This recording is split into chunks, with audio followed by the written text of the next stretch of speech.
Hello everyone and welcome back to a new Harry Potter set review. And yes, this is Hagrid's Hut, an unexpected visit for 896 pieces for I think $80 United States. However, if you notice, my box is super saturated, and I don't know if anyone else's boxes are like this, but for me, this is definitely how they were. And if you go to Barnes & Noble, I noticed that a decent amount of their Harry Potter boxes are saturated. I don't know how rare this is, but I've seen it 3 or 4 times now, and it's kind of cool.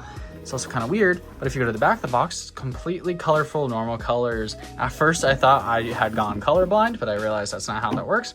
But anyways, we're going to continue with this review.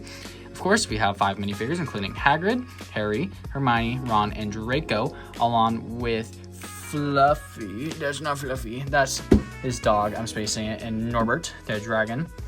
And yeah, we can also just take a look at the minifigures for this. First up, we have Rubius Hagrid, and this is a very unique outfit for this set. He does not have a secondary face, but again, the outfit is very unique and it doesn't come in any other LEGO set. So again, it's very rare for that matter, especially in a few years when they don't have that anymore. Next, we have Harry, Hermione, and Ron on their basic outfits during this scene. I'm pretty sure all 3 of these outfits are exclusive to this set again, which is very cool. And of course, we do have the dog Fane. I did remember the name, crazy, I know. And this dog does have a little feature later in the set, which we'll get to very soon. And lastly, we have Draco Malfoy.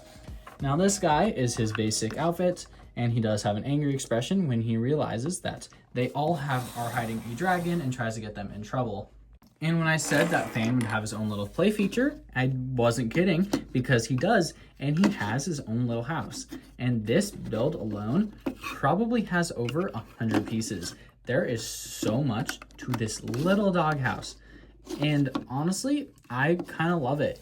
They really showed care towards this minifigure or dog, and I don't know, I think it just looks really cool all around. And of course you can place him in there.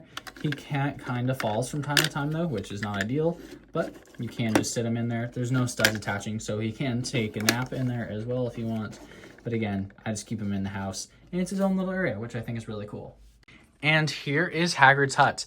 Now this hut is a very beautiful build, and we can spin it a whole 360 degrees. And as you can see, the entire hut is there, and this hut is honestly beautiful. The amount of greebling and details on this is absolutely amazing, and it just looks very pretty. Now, the first thing I thought was, how do you hold this set? You can by the roof, but it's gonna pop off. Many of these parts do pop off because you can take off the roof of this set. And the roof is very detailed. There is so much to it to get this shaping properly just by removing one of these panels, like so. If I can pull it off, like so, you can see the interior of this, and it's crazy. There's a lot of very good and unique techniques to this build that I think are also amazing.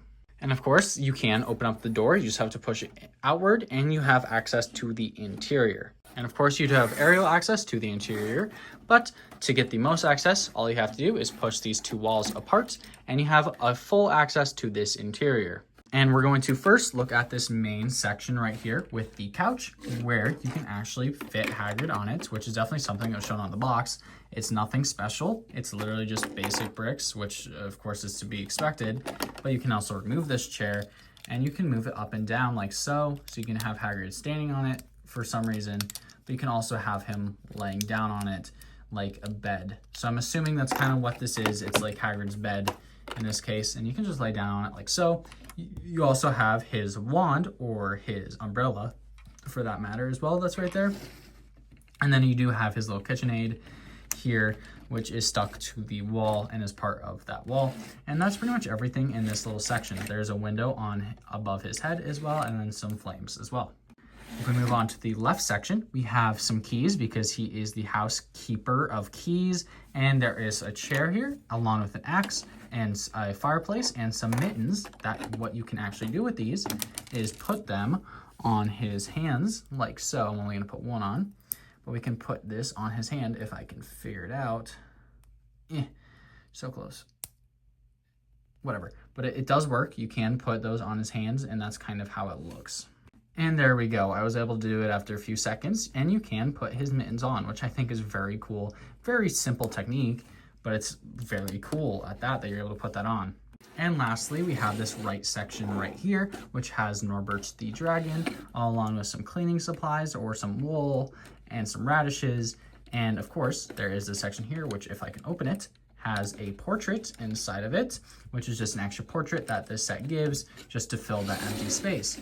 And if you've noticed, there are these two pins here that, if you look here, can connect to here, and it has a nice connection.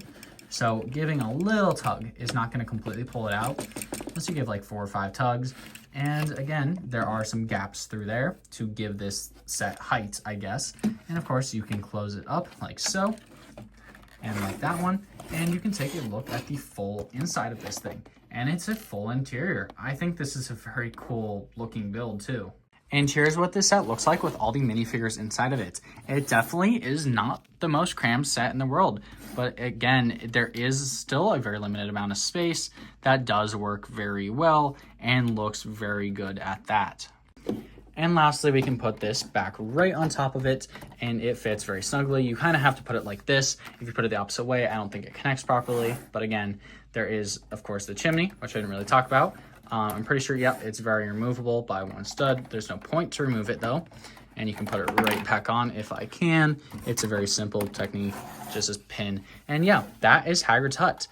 This set is a must buy, in my opinion, if you like Harry Potter and can afford it, because it is just so beautiful. And it's just a great standalone set at that. And it's a fun one to have too. And of course, you can open this with his hut on it, or I guess with the top of it on it. This, the right side, won't open up though, so you kind of have to give it a little bit of a leeway. And it does look a little bit awkward, but you definitely can do it. It's doable, but it's not ideal by any means whatsoever. And yeah, that is Hagrid's Hut. And of course, you can place Fane's house right next to it. And you can place Draco looking through the windows on the other side. Again, most of the windows are too short for him to actually see through, but you know, he can jump his way up there and he can figure it out. There's a log here too. So, I mean, if we switch this and put the log on the other side and have Draco standing on the log, he can look right through the window, which I think is very cool. And I mean, it works. It's a way that he can look through the window. But that is everything for this Lego Harry Potter set. Thank you so much for watching this video. I will see you all again soon, and goodbye.